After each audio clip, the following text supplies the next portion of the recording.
Good, bro. Welcome back to another episode of Premier League Unpacked. Myself, Bish, here with the one and only Premzy. How you feeling, my bro? Yo, I'm good, bro. I'm not gonna lie, I've been up real late to be honest, so I feel packed in. But it's been a good week of football, I suppose, for Arsenal and our side of things. So I can't really complain, to be honest with you. It was a great weekend of results, really, weren't it? I mean, if Everton could have got something against Liverpool, it would have been the icing on the cake. But especially for you guys, for your game to go how it did, and then Tottenham dropping points, you must be feeling much better than you were a week or two ago off the back of 3 losses. You know what, though, Tom? It's one of them situations where with Arsenal, we're so unpredictable. It's it's just like a whirlwind of a ride to be a fan because 1 minute you're thinking, right, it's fully gone. You've lost 3 games that you should have won. And you're thinking, right, there's no chance now. Tottenham got a top class manager in Conte. They were on a Mm-hmm. good run of form, but now look, they've slipped up a little bit as well, and it looks like we've gone on and beat Chelsea and Manchester United, something that I didn't expect us to go on and do. Um, but look, we've gone on and done it now. I don't know where obviously you stand on the situation of top four. If you've changed your opinion, because obviously you've been pretty adamant that you think Arsenal's going to get that fourth spot. Are you still holding by that? Yeah, man. I mean, obviously, I'm not gonna lie. After them three losses on the bounce, even I think, sat with you and was like, maybe Arsenal have thrown it away. Mm. Um, I mean, I'd like to think, and was one of the questions I had for you actually, was I'd like to think that maybe after that wobble, that Arsenal might have got out of the system now, and they might have got over whatever anxiety or kind of fear was probably swirling around the camp when they started to slide and they couldn't put a stop to it. Now Mm. that they're back in pole position, we've got, is it 4 games left? 5 games left? Five games left. 5 games left. Even that, before that 3 game run of Crystal Palace and Mm. Southampton and Brighton, you had 10 games left. 10 games and 5 games is a big difference in terms of psychologically being able to feel like the amount of focus that's required, the amount that's needed left in the tank to get over that line and get where you need to go. Do you know what I mean? I'd like to Yeah. think that having lost those 3 and somehow managed to put together 2 amazing performances and get yourselves back in contention, I'd like to think that Arsenal can learn from them 3 losses and put together whatever they need to put together between now and the end of the season to secure that fourth place. But what do you think? I mean, actually, let me start with another question, and it might kind of take us in that direction. What do you think? Happened? What do you think changed for you to go from that good form to that run of 3 losses, and then what changed again for you to be able to turn around and beat Chelsea and United back to back? Because it was almost like Mm. 2 different Arsenal sides. Do you have anything specific you can put your finger on? I feel like injuries played a part in it, and I Okay. think the switch of bringing Eddie and Ketia back into the team and taking Lacazette out, I feel like that had a positive impact onto the team because it's give us legs up front, it's give us pace. Eddie's always trying to run in behind players, which is stretching defenders. Lacazette ain't really trying to do that, where Lacazette's trying to more drop into midfield, collect the ball, hold it up a little bit, bring other people into play. So I think it has changed the way that we've played in a certain sense because when we're going forward, we've got a bit more ascendancy in attack rather than just passing it around, sideways passing and just waiting for that opportunity that never comes. I think Odegaard stepped up. I think he's really starting to come into his own. You can see him finding people. The cutting passing is there. He's not just him the ability to play the ball. It's his vision as well, and that's something that we haven't really had in the team since I can remember, like a Santi Cazorla, because his vision was unbelievable, and you can see Mm. Odegaard does possess that quality. But I think the downfall was, Thomas Partey getting injured. I think moving Shaka to left backs, certain tactics that Arteta was doing, it fucked up things. But 3 games, 3 defeats, I thought it was done still. To be fair, I've told everyone to kind of keep the feet on the floor anyway until the last 5 games of the season, because that's where you can see the finishing line and you get a bit of a Mm-hmm. better understanding of your form, if the players want it, if they're fighting for each other. And right now, in the last two performances that we've had, you have actually seen that. You've seen that, yeah, we didn't have the greatest performance against Manchester United. And yeah, if Bruno Fernandes did score, it could have went either way. However, they stuck at it, they grinded at it, and they got the victory. And that was the most important thing, because that more or less knocked United out of the race now. Because I can't really see them clawing them points back, because they're Oh abysmal no, of a it's team. over. Yeah, it's Do you know what over. I'm saying? I don't. Can they even mathematically get themselves back into fourth place? It would take Um, like you and Tottenham to lose 3 of your last 5, both of you or something. I think at this point for United to be able to really pull themselves back into that position. Maybe I'm tripping, but yeah, I don't yeah. think that. I think Do I've you know been what it saying for a is? long time they're not in the Yeah. conversation, but they're really in the conversation now. United They're not fans good have on the said it. road at all as well with Manchester United. Yeah, And in this game, like especially when it comes down to the last couple of games of the season, the away games are key, because people are fighting for the last bits of points, and especially when they're at home, the fans know that it's going to be a bit of a break, so everyone's up for it. And it's one of them where it can be tricky going away from home. And I just don't think United have got the balls, the yeah. character to go to many No, places and actually to do anything. Look, they took Maguire out of defence. It's just as bad. it's an Sorry. interesting take there by Arsenal Manic. I don't really know. Mm, I can kind of see sorry, where it's listening. coming from, but I don't really know how you can feel like that after them 2 games. I mean, at the end of the day, Arsenal weren't meant to go and beat Chelsea. Let's be Mm, based on where they're both at in the season, based on all the mm, praise that Tuchel's been getting and all the rest of it. You know, so if you got, I thought you won that game, maybe not convincingly, but I thought you were the better side and you deserved to win, and I thought you were the better side by far and deserved to win against United. So I guess I yeah. understand maybe from that United game the point of view of it could have been convincing, and Mm, the only reason it wasn't convincing was because of dodgy defense or kind of maybe lack of clinicalness at the other end. But um, you know, I think at the end of the day, they were not just good results; they were good performances. Both of those games, mm. I thought you played well. I think the performance could have been a little bit better in the United game. I'll be honest, and I think we could have managed that game a lot better. I think a lot of United's opportunities were down to our own downfall in a certain sense. Yeah. So I do understand in a certain sense where he's coming from. Obviously, you know where I'm at. Our team has been inconsistent this whole season. We're up, we're down. Sometimes we're looking fantastic against a team like City, and then Mm. next minute we're getting slapped up 3 times in a row, because we're being beat 3 times in a row twice this season. Get me? Mm. That's, you don't really normally see that. Do you know what I'm saying, bro? So But let's try unpack that, like, if we can. Like, that yeah, is, like you say, that's quite a unique thing to have. Arsenal have got to where they've got in this season, mm, this year, as you've said a million times, almost through just inconsistency, which at least this season has leaned on the side of, you know, overall on the side of good results. But mm, it, you know, like you said, to have had 2 times when you've lost 3 games back to back, but then also have gone on one of the longest winning streaks that any team in the league has had this season. mm. Is that, I'm just trying to think where that might be coming from. Is that to do with the youth? Is it, you know, the young players and not necessarily having the experience yet to know how to stop a slide when it happens, but then equally that the youth kind of really running on the energy and momentum when the going's good, like because it is quite a unique situation. Yeah. And you know, Well, I think you're right. I think you're right. I think it's both in a sense. I think with Arteta, he's an inexperienced manager, yeah, and some of the decisions that he makes in regards to playing players in certain positions in certain games, you can see that they're from an inexperienced manager. So he has to take some blame in certain aspects. But when it comes to the players, I 100% agree. We have got the youngest squad in the league.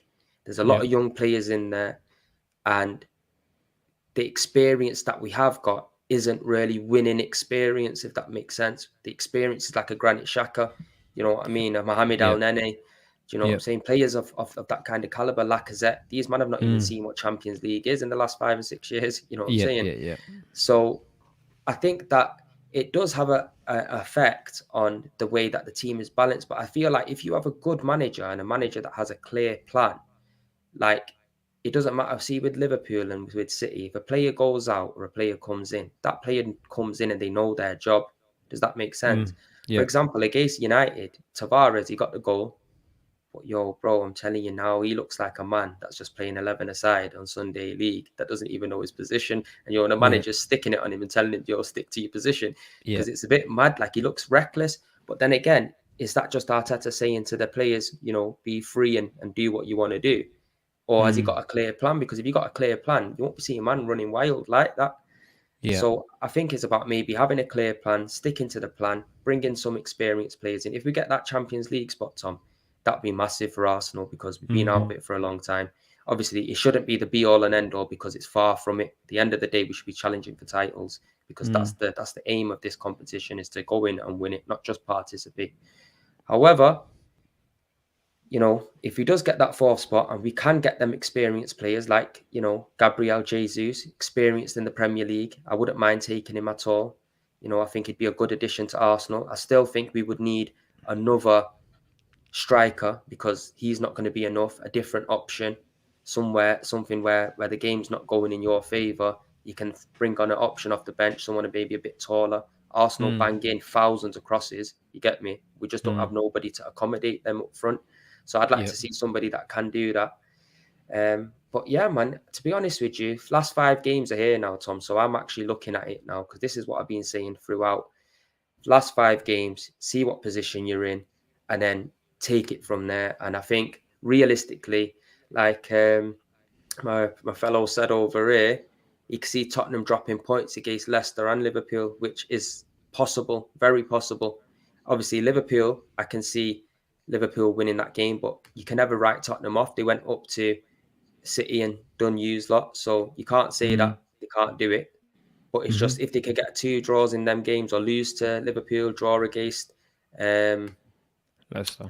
Leicester, then we'll be on road. But we have to go on and beat West Ham. We have to beat West Ham, Tom. If we don't beat West Ham, then it's going to be a fuckery coming up into that Tottenham game because West Ham they've got to play Frankfurt, I think, in the Europa League, and that's going to be their most important game and their vital game. And if we can't beat them on the back of them resting players or having high pressure games against Chelsea, then there's something wrong there. Then the motivation and the desire in the team needs lifting. But the positive, Tomiyasu's back. And I think that is a good thing because we are starting to get a bit more depth back into the team now. I think Mohamed El Nene coming in the team's been a revelation as well, Tom, I must say. And Granit Xhaka has stepped it up a little bit as well. So it isn't all looking like a collapse at the moment. It is looking like this top 4 is on. Do you know what I mean? Where a few weeks ago, I wasn't optimistic. I didn't really believe it as much. But now I'm starting to see reality and think, yeah, it's possible that these European nights in the Champions League might be back on, but we still got to keep ourselves level-headed, feet on the ground, and just take every game as it comes, bro. Yeah, definitely. Yeah, I mean, we could maybe speaking of that Tottenham with the Leicester and Liverpool games coming up. We could pivot over to Tottenham. I know we don't like to speak about Tottenham so early in the show, giving us so much airtime, but I did want to ask you. If Arsenal do get that top 4th place and Tottenham drop down to where we assume it's going to be Arsenal and Tottenham 4th and 5th in some combination at this point. I'm assuming that you're feeling the same way in that regard, are you? Sorry, say that again, Tom. I was just lost in the comments then. I just seen a paragraph come through then and I was just about to start reading it. Sorry, say that again, my brother. You can hear me okay, right? Yeah, I can hear you perfect. My bad. Yeah, no, it's fine. I was just going to say that are we both on the same page in terms of expecting that it will be Tottenham and Arsenal in some combination as 4th and 5th by the end of the season now? I think now we have to definitely look at that because there's 5 games to go now. I can't see United climbing back into it. No. Can't see really West Ham clawing them points back. No. Realistically, if Arsenal and Tottenham both slip out of 5th and 6th, 4th and 5th now, it would be. It's ridiculous. Yeah. And you know what? It won't put it past me because these 2 teams are known for bottling things, but wobbles. We'll think positive. So. We'll think positively. So based on that, then, if Tottenham get 5th, let's say, and Arsenal get 4th, are we looking at that as Conte overachieving with this squad that until he came in we weren't even really thinking about being in contention for Champions League places, or will that be deemed as a failure for Conte, who is a manager that we hold in such high regard, and based on the fact that they had it in their grasp at one point and kind of have thrown it away a little bit with with dropping points at the time that they did. At the time that they did.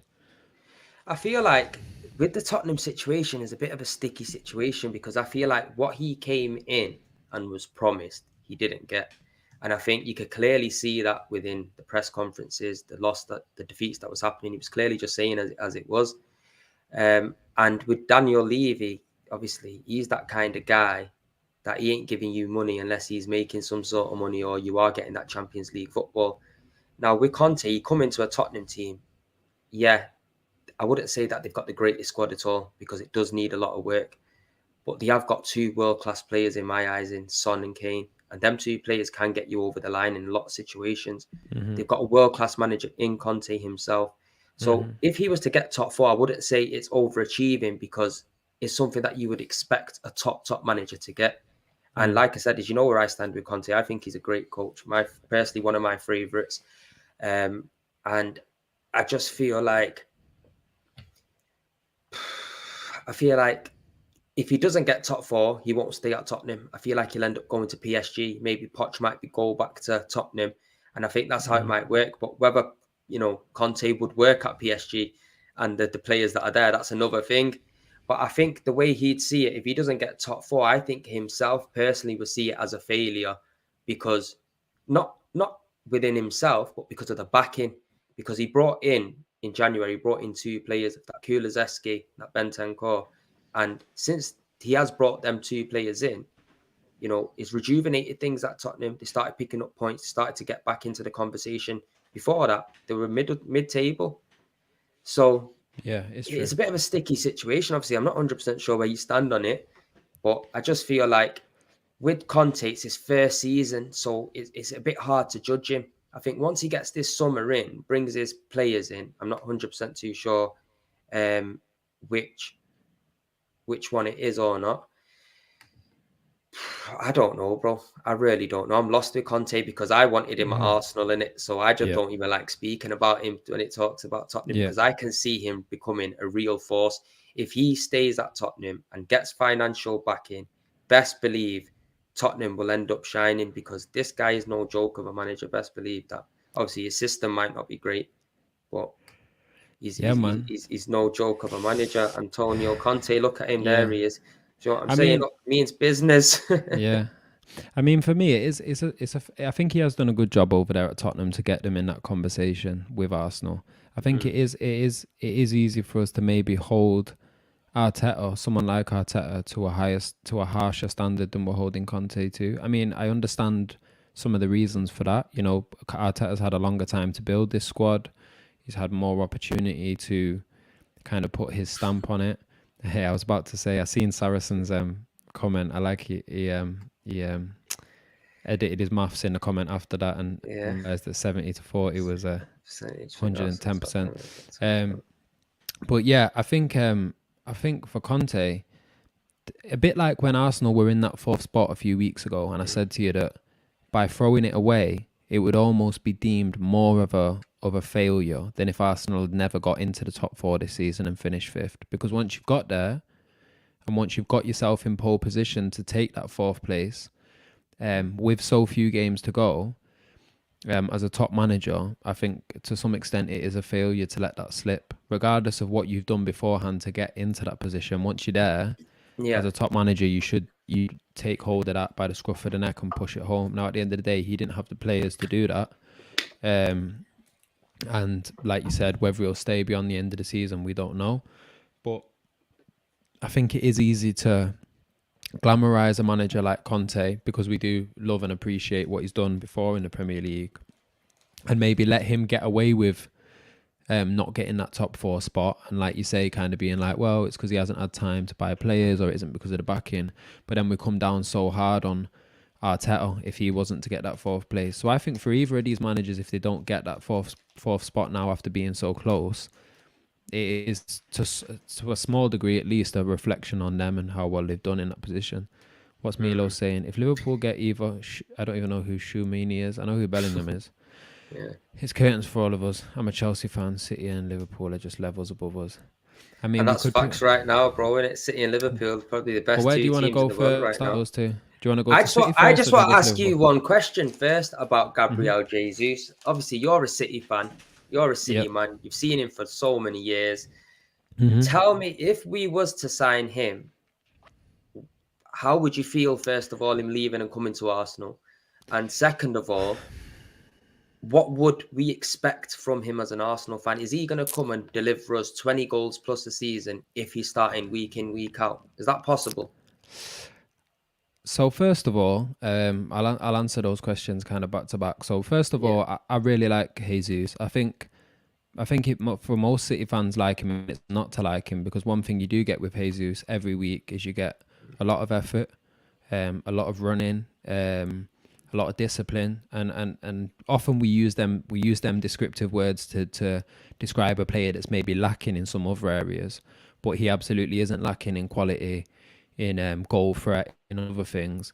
But I say that because as a guy who came in with some of the highest praise that we've heard from Brazil in years, like, you got to understand that when he came from Brazil, people in Brazil were saying this is the next R9. Now it's not materialized as being the next R9 he's had and it's not really fair when people get kind of overshadowed with them kind of comparisons, but Mm. that's the kind of um that's the kind of level that he is, and the kind of esteem that he's held with, amongst Brazilians and amongst fans. So he's a top quality player.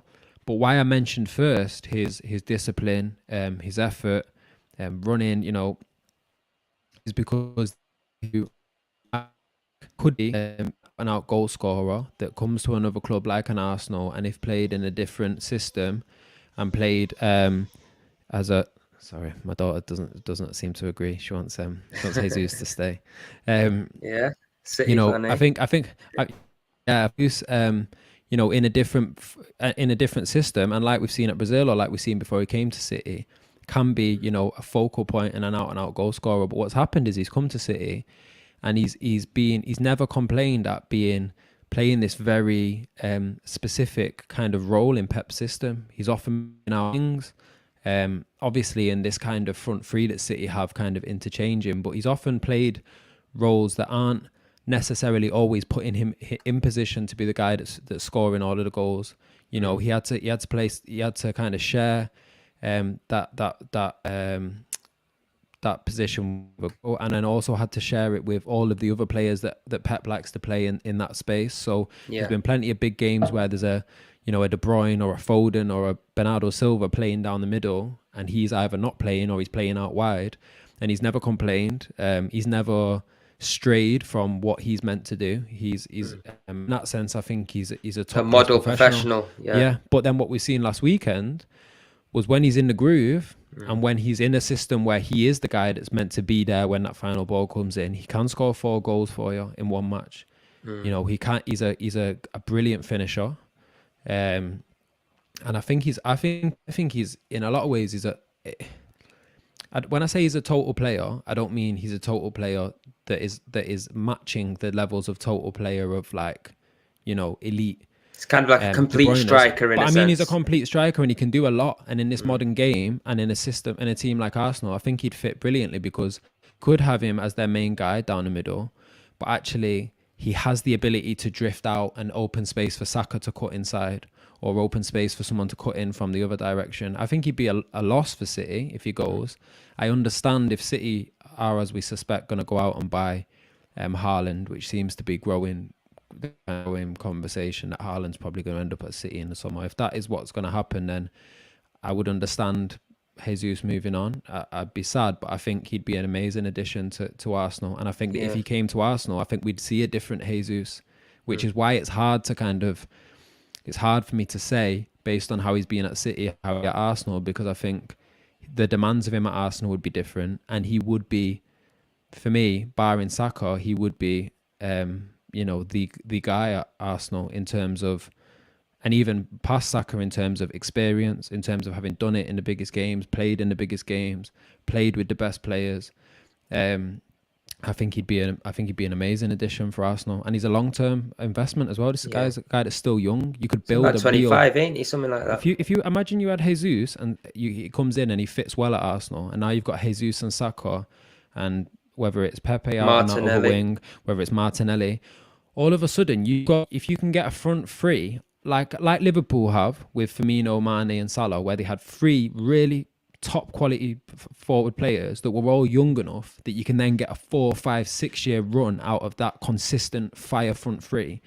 That's how like real dominant attacking sides get built. I think it's Yeah. hard to do that if you've got a front three that's really great, but one player's just about at the end of their career or is just about to move on, and another one is, do you know what I mean? You can only really get that if you've got three players that are kind of that early 20s, mid 20s, already hitting prime, and you can get a good 4 or 5 years off them, No, I back to do back. agree with it. I think where it does make a little bit more sense in the sense of him having English Premier League experience, winning the Premier League, getting managed by one of the best managers about. I think he's already worked with Arteta. I think if Yeah. Arteta is trying to implement the same style of play that Man City does up front with interchanging the players, obviously he'll know that system perfectly well. So, like you said, it will give Saka some more support, give Martinelli more support to run in and have a crack themselves with him changing on the wings. But I still think, sorry, Tom, I still No, go on. think we definitely need another plan B type of Absolutely. striker as well. Well, I'm going to Definitely. agree with that. And I've seen Crypto Nerd there has mentioned Ivan Toney. I know you've mentioned Ivan Toney in the past. I know he's not Yeah. necessarily your stereotypical plan B type striker, but I think for Arsenal, and for any of these top teams that play the way that we play now, I think that plan B style striker still has to be mobile. He still has to be able to over Andy Carroll down the middle. I'll address that in a minute, but I think I think Arsenal's plan B striker needs to be someone who can be dominant, and can be physical, like you said, arrive late and on get on the end of crosses, but it still has to be someone who's going to be able to be mobile, who's going to be able to switch out onto the wing and be comfortable when he does that, because otherwise it's going to affect the options that you have in terms of style and strategy going forwards. And Ivan Toney, to me, as Crypto Nerd said, does kind of seem to have the lot in that regard, that he seems mobile, he seems like he's confident, kind of with the ball being played into his feet with his back to goal, drifting out wide, cutting inside. But I've also seen him winning headers in the box from corners, from set pieces, not headers in the sense of maybe some of the headers that Jesus scores where he's just in the right place at the right time. I'm talking about getting above defenders and winning headers. You know what I mean? Being a powerful striker. And I think that kind of a striker that can be powerful, but maybe isn't whatever the guy that Burnley had bought that was kind of being talked about and linked with Wagger's Arsenal. guy. It's a big striker, but isn't very mobile and has to be down the middle. And now the other team knows Saka's not going anywhere because this guy's definitely not going out where Saka's going. So now the left back knows how he's dealing with Saka, and it kind of has that knock-on effect. I don't think that I think that if Arsenal could get a Jesus and then get another striker kind of vein of a Toney, or even of, I know it's a different conversation, but even a Martinez, I think that's when Arsenal could really start to say, right, we've got Martinelli, Saka, Jesus, Martinez, and Pepe. If Pepe hasn't been sold, we've got a lot of options, and all options that can fit in different systems and in different places and in different positions, and that then starts to give you the opportunity to reshape yourselves, deal with squad depth, deal with injuries, deal with coming up against different opposition. And I think that's what it's going to take for that Arsenal front three. Most definitely. I just feel as well, Tom, like these next couple signings that we make are the most important signings we're going to make in a very long time. It's a bit like when Liverpool signed Van Dijk and brought in certain players, Robertson, changed the team around. Like they brought in them players that got league experience. We need players with Premier League experience that are top level. And I think Jesus, like I said, I wouldn't mind him as a striker, but I still think a Lautaro Martinez, someone like that to go alongside it, because Jesus, like you said, he does score with his head as well, so he can get the ball. He could potentially be a plan B in certain games. Do you know what I'm saying? But I just think Arsenal buying two strikers of that caliber and that price tags in one season, I don't think it's going to happen. But that's needed. That's what we need. Two strikers, a midfielder, and get a left back in and get a right back. Tony and Hayes is maybe a bit more realistic than either of those two and Martinez, because I think Mm, Jesus is so close to the end of his contract, and with City having, incoming strikers coming in, so there's no chance of him probably signing an mm, extension. And with just the way that City do business, and probably knowing that it's not worth their hassle or time trying to manipulate the situation to get big money for Jesus. I don't think Jesus would go for much money to Arsenal. I think you could mm. see a Jesus going to Arsenal for a 20 million, a 15 million or something like this. How Where long's he it's, got in his contract? Has he got I a while think, left? I think his contract's due to expire at the end of the next season, at the end of next Yeah, season. so he could But get it for a if decent price. but if he wants to go, and City know they got a striker coming in, and Mm, City know that if they keep him and don't let him go, that he then probably will just go for free the year after. And on top of that, I get the impression that Pep is the kind of guy that, especially with players that he really likes, and I think Jesus is one of them, that mm. he cares about them beyond just City. He wants them to. He doesn't. He cares about players' careers. He cares about players, if they have to move on, moving on and moving on at the right time for them. So I think you could see a Jesus to Arsenal move that doesn't break the bank so much that you could then go in for an Ivan Toney. And I don't know what Ivan Toney's contract situation is at Brentford, but I would imagine that when you do Brentford, you're not going to have to shell out 90 million, 100 million for Ivan Toney. Again, you might be able to get a Toney and Jesus for 60 million combined. And if you can do that in today's money, Yeah. that's doable even for Arsenal No, with their kind of it tight makes pockets. sense, Tom. Like that's perfect. But the thing is, as well, see with Tony, I'd love Tony. I've mentioned it a few times before, as you know. But I think the issue with Tony is, I think if he did come to Arsenal, I think Arteta won't get on with him because he's one of them Mm, players that will say the odd thing here and there, and you're seeing the shit that he's been chatting about Brentford that he got caught saying.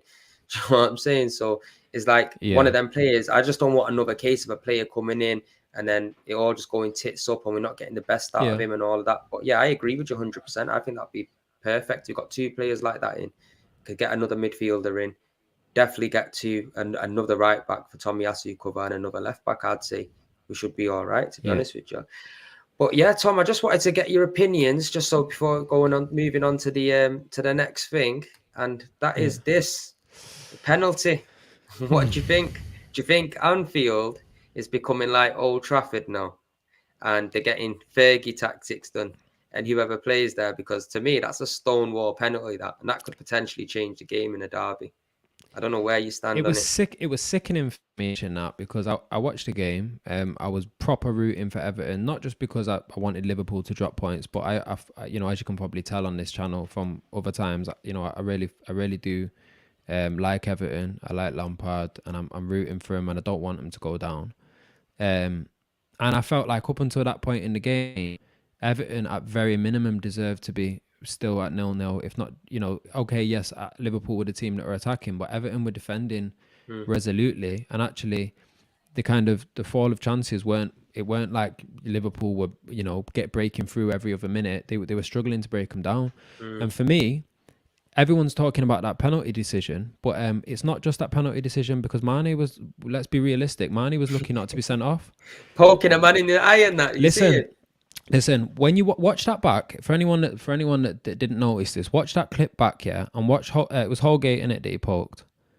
I Mm. think it was Holgate. Yeah, yeah, Watch. it Oh was, yeah, and what happens is Holgate. It speaks to Holgate's character that he's obviously not already trained in the dark arts that you see yeah. certain Liverpool players, certain players kind of instinctively doing. But what happens is he gets poked in the face, and at first he kind of smiles, Mm, and then you see the light bulb go off of, oh my God, that's a potentially red cardable offence. And then it's like you see a switch in his face, and then he starts trying to alert the referee and call for it. Now, if that's the other way around, and Holgate is poking a Liverpool player in the face, a Jota or, I don't know, a player in one of Liverpool's attacking players, I think what happens is the second that finger goes in their face, mm, either if they're really good at it, they literally will move their face as such that that finger ends up near their eye. Or if not that, then that player hits the deck immediately as soon as the hand goes in their face. And then the rest of the Liverpool players swarm the referee like they already did with that foul. And bear in mind that that whole situation started because Everton had a man down for about 3 minutes of play. Richarlison had been down for about 3 minutes, and Liverpool had attacked. The ball had been cleared, and then they came and attacked again all the way back from their own area. So that was already some scumbag antics. And by the time that Everton player lashed out and fouled that Liverpool player, the referee had already failed to take control of that situation, because when the ball had been cleared, he could have blown his whistle and stopped to go and see, to give Richarlison some attention. He didn't. It ended up in a foul that broke out into a melee, and for me, Mane was lucky not to be sent off.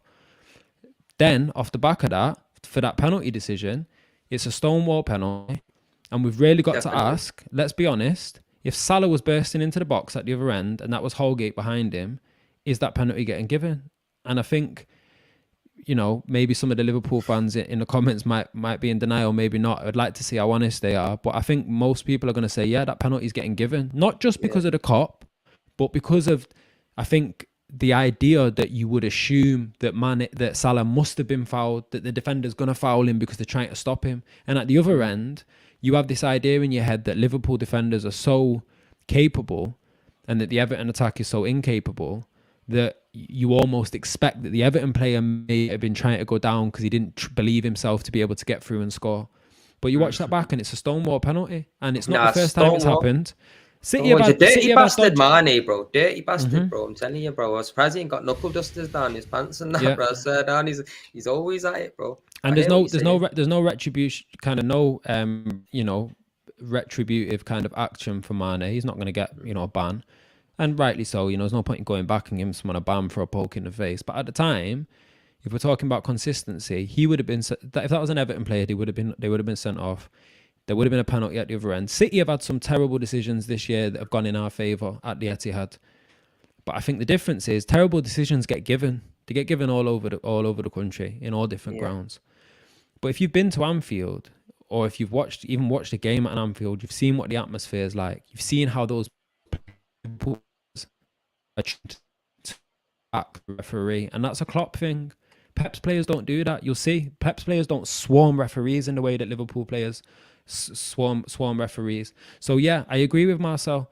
Decisions do go in the way of big teams, and Everton should have got a penalty against City, which, like you say, absolutely, City have had decisions that should have gone this season. What I'm saying is, I do think that there is an extra 5%, an extra 10% that's coming on top of that now, as a result of Anfield, as a result of Klopp, and as a result of how Liverpool manoeuvre on the pitch. I'm not saying that City don't get big decisions. I think Marcel's bang on. I think the big teams do get more results. But I think even back when, if we go back to Fergie's time, yes, Arsenal were probably getting the rub of the green sometimes in a way that other small clubs weren't.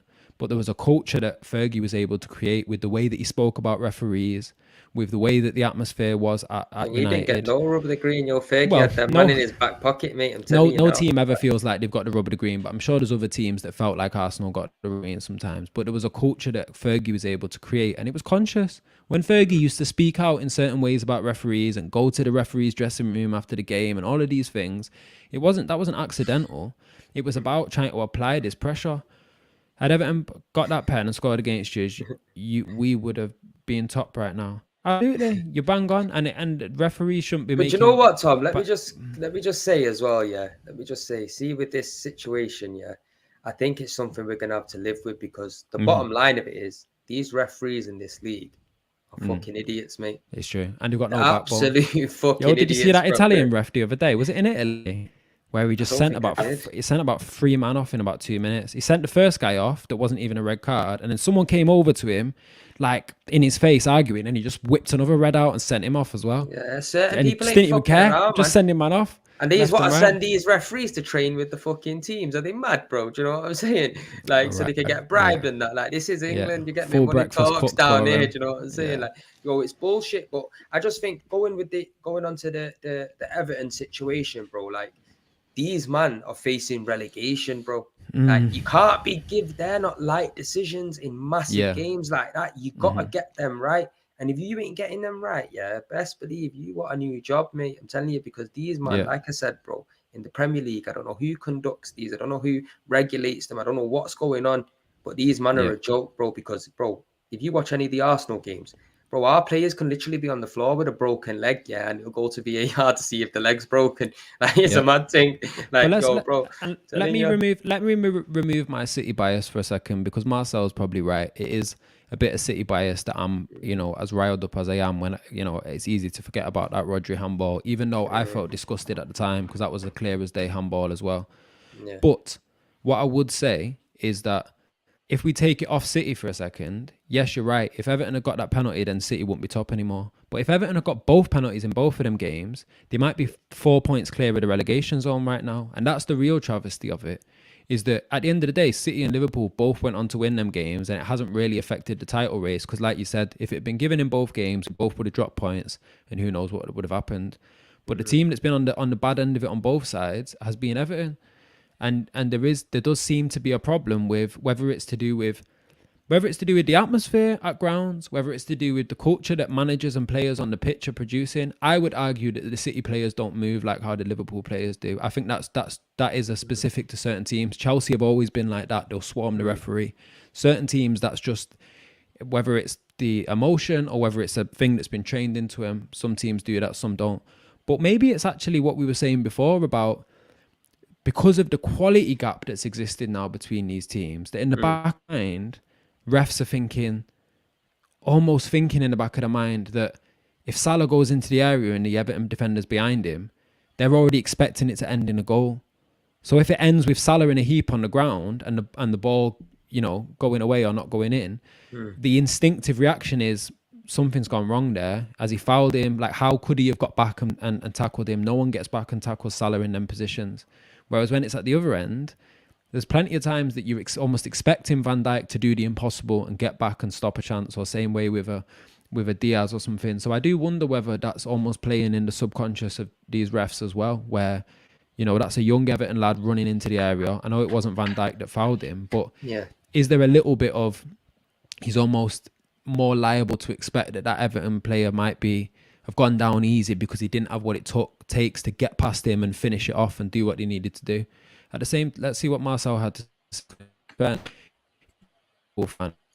Breaking up a little bit. At the same time, Everton haven't done themselves any justice. Let's be real now. They spent a lot of money and they've had a horrendous season. I don't feel bad for them, honestly. Well, you wouldn't if you're a Liverpool fan, would you? To be honest with you, Rafa Benitez, though, signing Rafa, that was a fucking nonsense move that they made there. You get me? Like, that was ridiculous. And, Frank Lampard, my man's going to end up getting relegated with Everton. They've never been relegated. I think it's Everton and Arsenal never been relegated from the league. He's going to have that on his CV. I don't think they'll go down still. His CV, the way they're carrying on, bro, I'm telling you, like, they'll end up going down, like, especially the way, sometimes, bro, just, you don't have no luck, bro. All the luck goes against you. Yeah. And if you look at Everton, bro, they got no luck, fam. Like, even low, like we're talking about the decision there, clear as day to me. Bundled him over in the box, one-on-one, penalty, clear as day. That was at 0-0, that, you get me? If they scored that goal, it could have been different. They could have maybe clawed a draw out of the game. You never know. Do you know what I'm trying to say? So the referees need to have a good long look at themselves, and they need to look in the mirror, and absolutely just think, I'm an absolute knobhead, because that's what they are. Not all of them, every single one of them, not just one of them. John Moss, all of them, bro. I'm so glad Mike Dean is retiring because he's the biggest prick of them all, and I'm glad he's going. But the only problem is he's retiring to probably go up in the VAR and start doing all that kind of shit. Do you know what I mean? Which is even worse. Do you know what I'm saying? Because the man behind the doors that are making the decisions, nobody knows who they are. They're not getting no answers or questions said to them.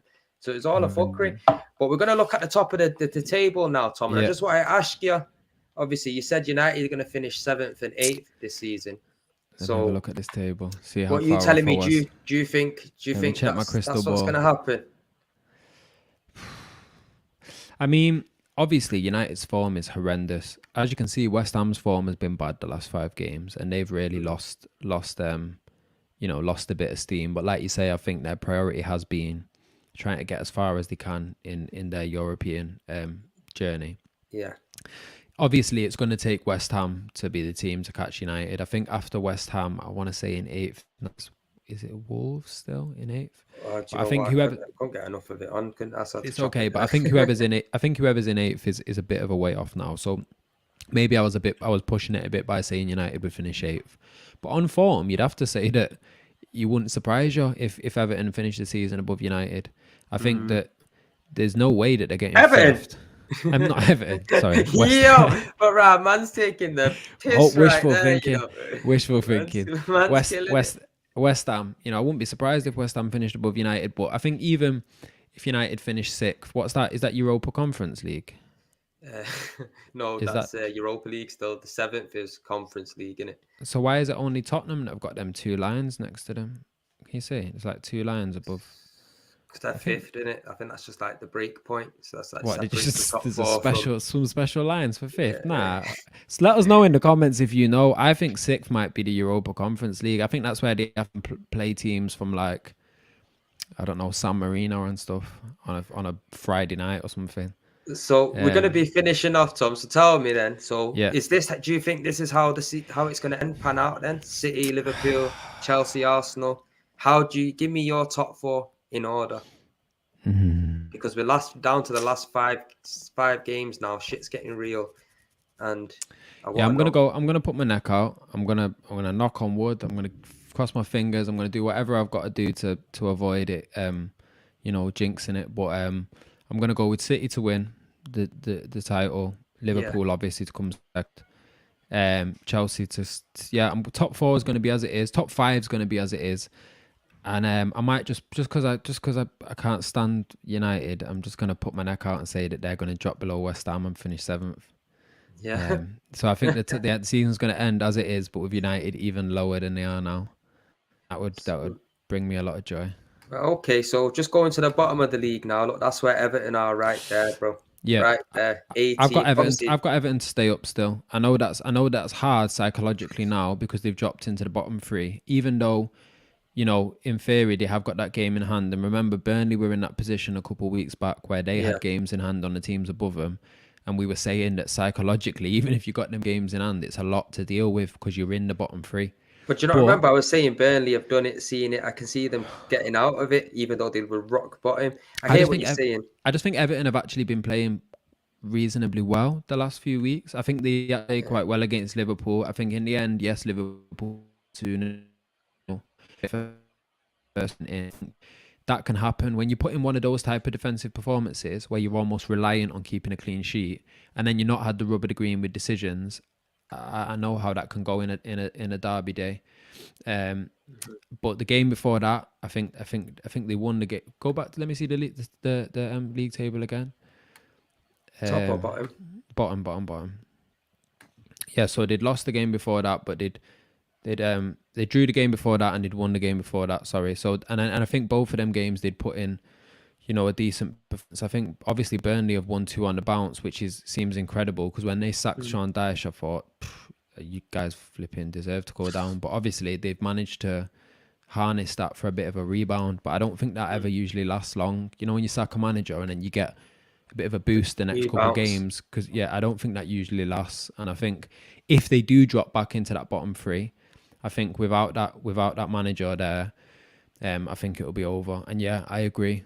I'd be happy for Burnley to go down, to be honest with you. I've been to Turf Moor before. City won 6-0 and it was still miserable. Yeah, miserable as anything. So let's all keep our fingers crossed. It's Marcel that Everton stay up and Burnley go down.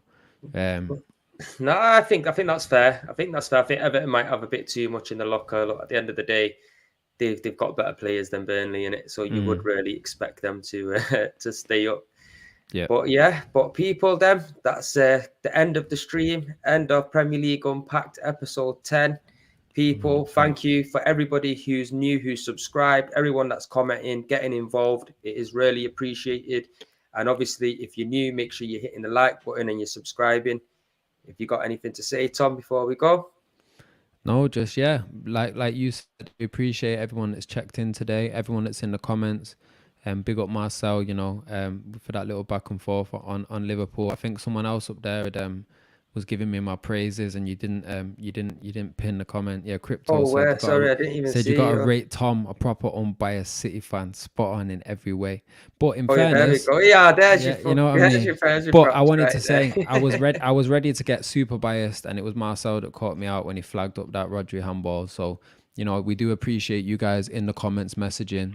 We appreciate that kind of freeway conversation between me and Preman and you guys. So keep locking in, keep commenting, keep engaging, and we look forward to seeing you all next week.